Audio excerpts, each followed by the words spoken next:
What's your breakdown of 3 days? Breakdown of 3 days. How do you assess how's it going? You know, it's been good. It's been a lot of fun. Just seeing all those new guys out there, wide out, running routes, seeing how they can play and everything like that. You know, throwing with them all summer, and then seeing them in game-like situations. It's pretty fun to watch. And then just being around all the guys again, just the 105, and just being around them all day long. So it's something we all love and something we're really enjoying. Kind of weird without Jared out there. Yeah. When you're looking down the field, throwing them into these guys. Yeah, it's kind of a wake-up call to Dion and LaMichael because they're the oldest guys in that room now, so they kind of got to you know, I think they've done a good job of this summer of kind of taking that next step of leadership role and everything like that. And I think both of those guys are kind of buying into that and trying to lead those young guys and trying to get extra in the film room and stuff like that to kind of, you know, bring them along. You just mentioned Jordan Jones. Is he still That guy can play. I'm a big fan of his, and I think he's going to make a name for himself this year.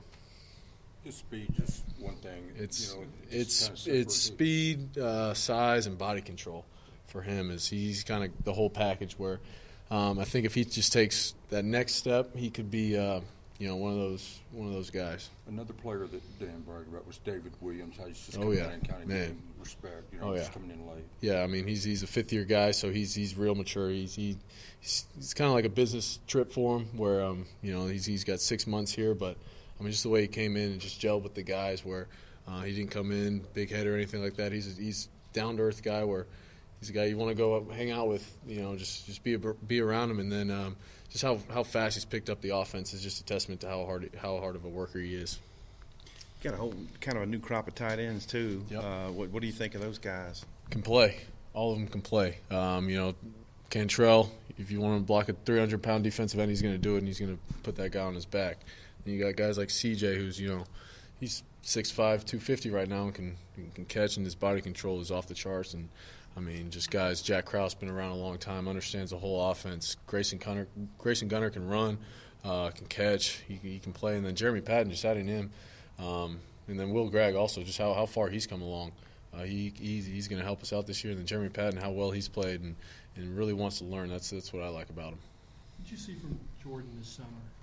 Yeah, I saw a guy who kind of took that next maturity step where, you come in as a freshman, you kind of still in that high school mode where things are pretty easy for you, and then you get to the SEC and it's kind of like, oh, okay, everyone can play. So he's a guy that, he has all the talent in the world, and it's really just up to him how hard he wants to work to be as good as he wants to be. And I think he's really taken that step and really learned the offense a lot better through the spring, through the summer, and right now he's a guy I'm really looking forward to the fall.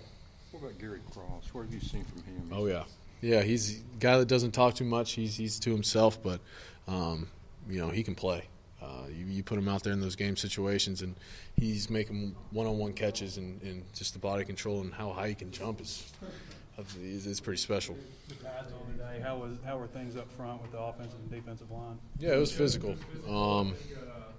Those guys have been waiting about 4 months to get back to, going at each other. So there was a lot of intensity on the lines, and, it was just good for everyone to be able to get that physicality. It's basically full pads today where, it's that without knee pads. So, it was really physical out there today. Coach Eno's mentioned Jordan Jones had scored 4 touchdowns, I think, through the first. Yeah. Who else do you recall getting in the end zone?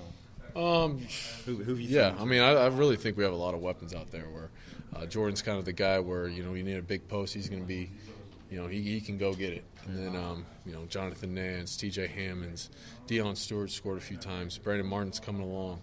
LaMichael Petway. I'm going to forget a few guys, but we got some weapons out there where if they just take that next step, the sky's the limit for them. What's your comfort level like now as the starter compared to 12 months ago? Yeah, things go a little bit slower, but trying to get with those new guys where it's a full play call right now where Coach is going to add some things where they kind of in the huddle, where do I go? So just trying to get on the trestle with them, and I mean it's practice 3 of 29 or something like that. So we'll get on the same page, and it'll be good. Pastor and Cole Kelly. He said neither one of those really separate. But what have you seen from those two? I've seen just competitiveness out of both of them, where every time they get a rep, it's as game-like as you can get for them, and you know how well they know the offense. It's they prepare like the starter, and I mean they're playing really well and competing their tails off. So I mean that's about all you can ask. And you know one of them will separate themselves, but you know how hard they work. It's going to be a good battle. How much carry have you seen from what you guys did in the summer to these first couple practices? Yeah, you know, we had all the spring ball scripts, so we kind of just ran through those in the summer, and then Coach Enos goes off and finds new ways to run the offense, new little nuances part of it. So he kind of wrinkles those in, and you know, we're installing every day. We're not slowing down. We got to get the whole offense in before the first game. So I'm pretty comfortable with it, but. Those guys got to come along where, you know, get in the playbook, and they will. When you go against three-man fronts, what are the key things that an offense needs to do to break it down? Or to, work you know, Mike points is extremely crucial in three-man fronts where they might roll a safety down, they might, you know, bring the razor from the field or something like that. Where there's a lot of moving parts with it. They can drop guys. You know, it's guys buzzing out underneath flat routes that a 4-down team wouldn't have done. So. You know, it's good going against because that's kind of the teams we play where Alabama, LSU, all those guys run that defense. So I think our defense is getting a lot more comfortable with it, and they're playing well.